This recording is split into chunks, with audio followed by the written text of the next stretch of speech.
Hello guys, welcome back to my channel. তো আশা করছি তোমরা সবাই ভালো আছো আর আমিও ভালো আছি। তো গাইস, আজকেরও তোমাদের সাথে একটা ছোটোখাটো ব্লগ শেয়ার করব, মানে সারা দিন কি করছি না করছি সেই সবই। তো যাই পারে হোক, এখানে এই যে সকাল সকাল উঠে পড়েছি, উঠে সমস্ত কাজকর্ম সেরে এখানে ব্রাশ করে একটু ফ্রেশ হয়ে চলে এসেছি। আজকে সকালে আছে পড়া, মানে টিউশন আছে। তো আজকে ছিল বুধবার। তো এই যে রেডি হয়ে গিয়েছি, হয়ে একটু খাওয়া দাওয়া করে চলে যাচ্ছি। আর আজকে আমার সাইকেলটা একটু খারাপ ছিল, ওই জন্য সাইকেল নিয়ে যেতে পারিনি, হেঁটেই গিয়েছিলাম। তো এই যে আর হেঁটে যাওয়া মানে তো এদিক ওদিক একটু চোখ পড়বেই। তো লোকের কাছ থেকে একটা মানে দুধারে তাকিয়ে একটা ফুল ছিঁড়ে নিয়েছি। তো ফুলটা নিয়ে কি করব, তারপর ভাবলাম যে না, কানে গুঁজে নেওয়া যাক।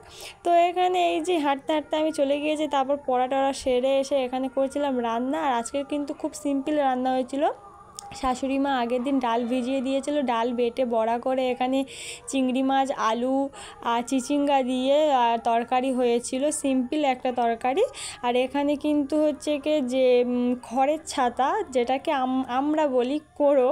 তো তোমরা কি বলো আমি জানি না, অবশ্যই কিন্তু কমেন্টে জানাবেন। তো এখানে সেটা দিয়ে আলু দিয়ে ভাজা হচ্ছিল। তো আর কিছুই হয়নি। আর এখানে মানে প্রতিদিন যেরকম একটা তরকারি একটা ভাজা হয় সেরকমই রান্না হয়েছিল। আর এখানে খাওয়া দাওয়া করে দেখছি যে খুব বৃষ্টি, মানে বৃষ্টি তো এখন বর্ষাকাল পড়ে গেছে, বৃষ্টি তো হবেই।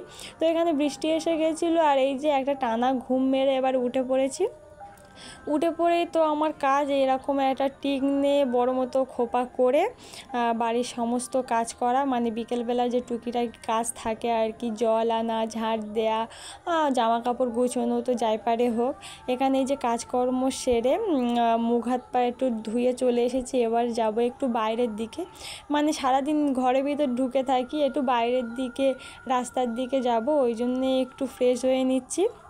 তো তার আগেই ভাবলাম যে বাইরের দিকে যাব, তার আগে বেটে দিয়ে চুলটা বেঁধে নিই। তো তোমরা সবাই জানো যে আমি প্রতিদিন বেটে দিয়ে চুল বাঁধি। তো বেটে দিয়ে চুল বাঁধলে কিন্তু চুল সবার মানে খুব ভালো থাকে, মানে আমি তেল মাখি না মাখি বেটে দিয়ে চুলটা বেঁধে নিই। তো যাই পারে হোক, এখানে বেটে দিয়ে চুল বেঁধে নিয়ে একটা টিপ করে নিয়েছি। তো এবারে বাইরে যাওয়ার আগে ভাবলাম যে একটু ছোলা শসা খাওয়া যাক, লেবু দিয়ে নুন দিয়ে। তো ওটা খেয়ে এই যে আমাদের গ্রিল খুলে বার হলে এই যে আমার দিদি শাশুড়ির মানে লেবু গাছ কবে যে পাকবে আর কবে খাবো, এইটুকু গাছে এত মানে লেবু হয় কি বলবো। তারপর বাইরে থেকে ঘুরে এসে একটু কাঁঠাল ছাড়িয়ে সবাইকে দিয়েছি, আমিও নিয়ে বসে পড়েছি। তারপরে এই যে রাত্রিবেলা এখানে আমি খেয়েছি একটু ডিম ম্যাগি।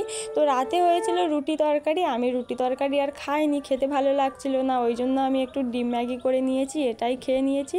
তো ভিডিওটা ভালো লাগলে অবশ্যই কিন্তু একটা লাইক করে দিও, ফলো করে দিও। টাটা।